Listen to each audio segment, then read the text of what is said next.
Welcome back to this module review of caches. In this lesson I will describe some basic cache optimizations that improve the miss rate. In this lesson I will discuss some basic cache optimization techniques. But first we need to define some cache performance metrics. What do we want to improve? The first cache performance metric is the hit rate. The hit rate is given by the number of cache hits divided by the number of cache accesses. Similarly, the miss rate is defined as the number of cache misses divided by the number of cache accesses, which by definition equals 1 minus the hit rate. Unfortunately, both these cache metrics do not factor in the cost for a hit and the cost of a miss. Therefore, the hit time will be used to define the time for a hit, and the miss penalty will define the extra cost of a miss. This gives us a very important equation called the average memory access time, or AMAT. The AMAT is given by the hit time plus the miss rate times the miss penalty. That's the goal. That's what we want to optimize in this lesson. To understand what causes cache misses, where cache misses come from, we categorize them into 3 different types of cache misses. For this we use a famous model called the 3 C's, because every cache miss is classified as a cache miss that starts with the letter C. The first one are compulsory misses, also called cold start misses. These are misses that are caused by the fact that the first access, because we fetch data on demand, the first access to a block is always a miss. We can measure in a simulator, we can measure the compulsory misses by counting the number of misses in a hypothetical cache of infinite size. The second type of cache misses are capacity misses. Because the cache cannot contain all blocks that are needed now and in the near future, capacity misses will occur because blocks will be discarded and later brought to the cache again, later retrieved. You can measure those in a simulator by counting the number of misses in a fully associative cache with optimal replacement. Then there are conflict misses.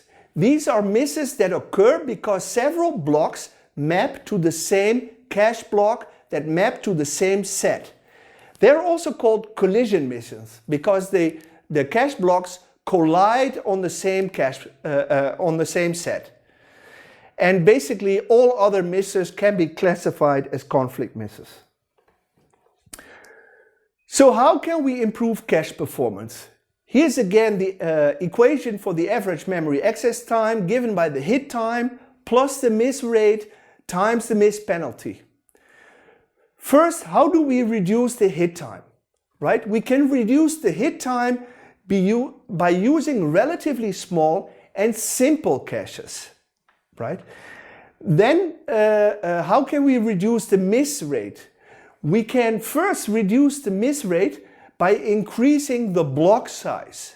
This exploits spatial locality better than when we use a block size of only 1 word. Or we can increase the number of ways, the associativity of the cache.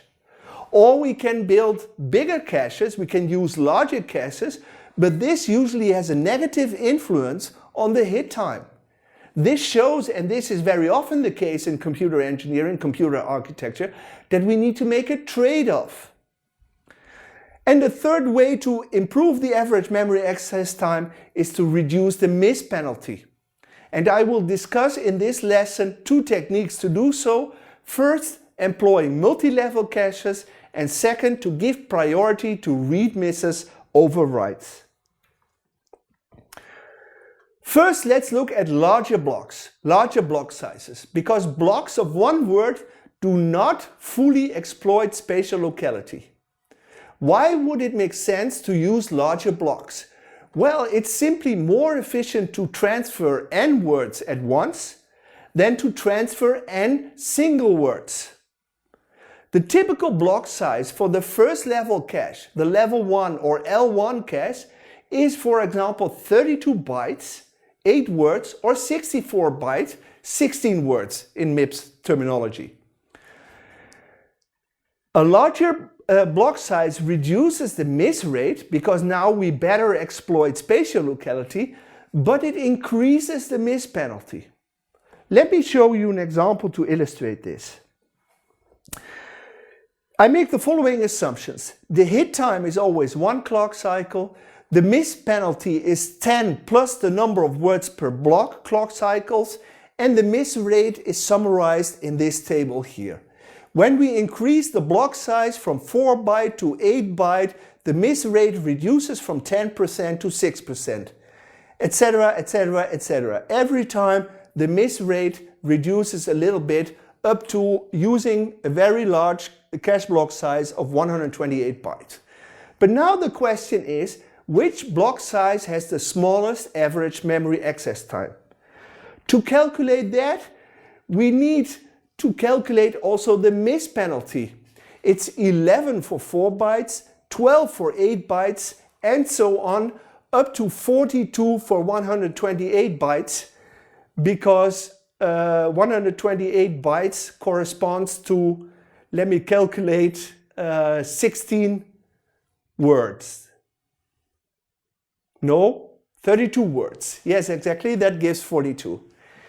Now we have everything in place to compute the average memory access time, given by the hit time plus the miss rate times the miss penalty. And if we do that on our calculator, we see the average memory access time for 4 byte blocks is 2.1. It's 1.72 for 8 byte blocks. But the optimal point is, the optimal trade-off point is 1.54, which is achieved for 32 byte blocks. Now I want to say what an associative cache is, but before I do that, I want to motivate them. Let's consider an example from before that computes the dot product, a simple loop that computes the dot product of two vectors A and B. Here we show how the arrays A and B are allocated in memory. Both of them are, we assume both of them are power of 2. The size is a power of 2 and the size is a multiple of the cache size, right? They're consecutively allocated, and that means that every access to A and B in this loop generates a miss, right? Because A0 and B0 map to the same cache block in a direct map cache. Similarly, when we need A1, it has been replaced by B0 because also A1 maps to that cache block. What can we do to solve this problem? The solution is to allow more flexible placement of blocks, and that motivates associative caches. This slide here shows 4 possible organizations of a cache with 4 blocks. At the top left, we have the direct map cache. In this case, there is 1 block per set, so the number of set equals the number of blocks, and we have 4 blocks, so we have 4 sets. Therefore, it is also called a one-way set associative cache. We can also say, no, we don't have 4 sets, we have 2 sets. This brings us to a two-way set associative cache. We have 2 sets, and each of these 2, the tag and data, are the ways. So our associativity is 2. Or we can use a 4-way set associative cache. In this case, because we have only 4 blocks, it's also called a fully associative cache, meaning we have only 1 set and the block can be placed in any one of these ways. This concludes this lesson. Thanks for watching. In the next lesson, I will present some useful equations for set associative caches. Hope to see you back.